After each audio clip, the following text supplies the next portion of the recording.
नमस्कार साथियों, बात करेंगे प्रमुख व्यक्तियों के उपनाम के बारे में। जैसा कि आप जानते हैं कि उपनाम के टॉपिक से भी प्रत्येक प्रतियोगी एग्जाम में 1 से 2 नंबर जरूर मिलते हैं डियर। तो पूरे वीडियो को अंत तक वॉच कीजिएगा। कोई डाउट रह जाए तुरंत कमेंट बॉक्स में मेंशन कीजिएगा।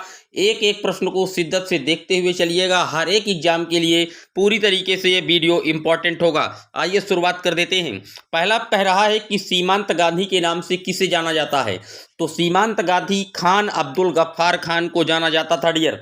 लौह पुरुष के नाम से तो लौह पुरुष सरदार वल्लभ भाई पटेल को कहा जाता है। ये वारदोली कांड के बाद वहां की जो महिलाएं थीं उन्होंने इन्हें लौह पुरुष की उपाधि दी थी डियर। बात करें अगर कि बापू और राष्ट्रपिता किसे कहा जाता है, तो बापू और राष्ट्रपिता महात्मा गांधी को कहा जाता है। और महात्मा गांधी जी को बेसिक शिक्षा पद्धति का जन्मदाता भी माना जाता है। बुनियादी शिक्षा तालीम शिक्षा की ये जनक माने जाते हैं डियर।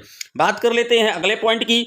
वयोवृद्ध किसे कहा जाता है, तो दादा भाई नौरोजी को वयोवृद्ध के नाम से जाना जाता है। और इन्होंने ड्रेन थ्योरी दी थी, निष्कासन के सिद्धांत की बात की थी। और इनकी एक बुक है the poverty and British rule in India. और सबसे पहले भारत में जो आय की बात की गई थी वो इन्हीं के द्वारा की गई थी डियर। बात कर लेते हैं अगले पॉइंट की। शांति पुरुष के नाम से किसे जाना जाता है, तो लाल बहादुर शास्त्री जी को शांति पुरुष के नाम से जानते हैं। बात करें अगर पंजाब केसरी किसे कहते हैं, तो पंजाब केसरी लाला लाजपत राय को कहा जाता है। वही बंगाल केसरी आशुतोष मुखर्जी को, बिहार केसरी डॉक्टर श्री कृष्ण को और आंध्र केसरी टी प्रकाशम को कहा जाता है डियर। बात कर लेते हैं अगले पॉइंट की। बंग बंधु के नाम से किसे जाना जाता है, तो जो बंग बंधु हैं वो शेख मुजीबुर रहमान को जाना जाता है। और ये बांग्लादेश के संस्थापक भी माने जाते हैं डियर। बात कर लेते हैं अगले पॉइंट की। देश बंधु के नाम से किसे जाना जाता है, तो देश बंधु चित्तरंजन दास जी को कहा जाता है डियर। अगर दीन बंधु पूछे तो दूसरा आंसर है, देश बंधु पूछे तो दूसरा आंसर है, दोनों में अंतर है। आगे दीन बंधु की भी बात करेंगे। लोकमान्य तिलक की जो उपनाम था वो था बाल गंगाधर तिलक को लोकमान्य के नाम से जाना जाता था डियर। ये देखिए दीन बंधु अगर आए प्रश्न में तो CF एंड्रूज को कहा जाता है डियर। लोकनायक जयप्रकाश नारायण को कहा जाता है। बात करें अगले पॉइंट की। जननायक किन्हें कहा जाता है, तो जननायक कहते हैं कर्पूरी ठाकुर जी को।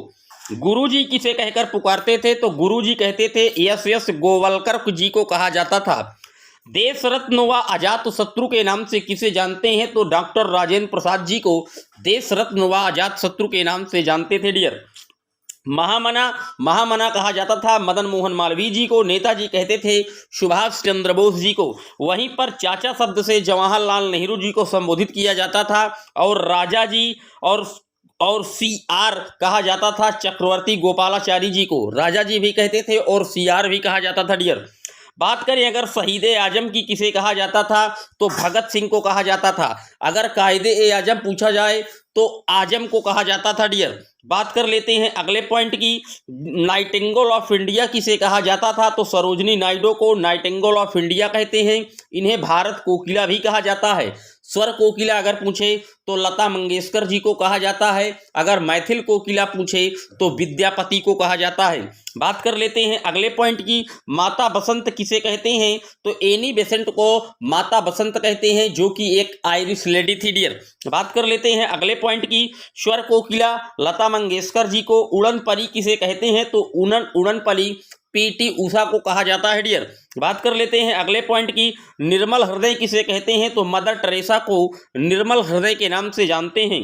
बाबूजी किसका उपनाम है, तो जगजीवन राम जी को बाबूजी के नाम से जानते हैं डियर। भारत का नेपोलियन किसे कहते हैं, तो समुद्रगुप्त को भारत का नेपोलियन कहा जाता है। वहीं अगर ईरान के नेपोलियन की बात पूछी जाए तो नादिर शाह को कहा जाता है डियर। भारत का जो शेक्सपियर है किसे कहते हैं, तो कालिदास जी को भारत का शेक्सपियर कहा जाता है डियर। भारत का मैकियावेली किसे कहते हैं, तो भारत का जो मैकियावेली है वो चाणक्य को कहा जाता है। इनके अन्य नाम थे कौटिल्य और विष्णुगुप्त, ये भी आप नोट कर लीजिए। हरियाणा हरिकेन के नाम से किसे जाना जाता है, तो पूर्व दिग्गज क्रिकेटर कपिल देव जी को हरियाणा हरिकेन के नाम से जानते थे डियर। हॉकी का जो जादूगर है उसको कहते हैं मेजर ध्यानचंद। और इनकी याद में ही प्रतिवर्ष खेल दिवस मनाया जाता है 29 अगस्त को। और इन्हीं के नाम पर देश के सर्वोच्च सम्मान का नाम अब मेजर ध्यानचंद अवार्ड रख दिया गया है, जिसका पहले नाम राजीव गांधी खेल रत्न अवार्ड था डियर। बात कर लेते हैं अगले पॉइंट की। कायदे आजम किसे कहते हैं? तो कायदे आजम मोहम्मद अली जिन्ना को कहा जाता है। बात करें अगर कि ब्लैक गांधी किसे कहते हैं, तो ब्लैक गांधी कहा जाता है मार्टिन लूथर को। तो ये थे 35 महत्वपूर्ण उपनामों से रिलेटेड प्रश्न जो कि प्रत्येक एग्जाम में आपको मिलेंगे जरूर, चाहे आप जिस भी प्रतियोगी एग्जाम की तैयारी कर रहे हैं, शिक्षक भर्ती की कर रहे हैं या अन्य किसी प्रतियोगी एग्जाम की कर रहे हैं। एक दो प्रश्न यहाँ से आपको निश्चित मिल रहा है प्रत्येक प्रतियोगी एग्जाम में। उसके लिए आप वीडियो को अंत तक वॉच करना है, शेयर करना है दोस्तों के साथ, चैनल को सब्सक्राइब करना है। फिर मिलेंगे नेक्स्ट प्रैक्टिस सेशन में, तब तक के लिए जय हिंद जय भारत।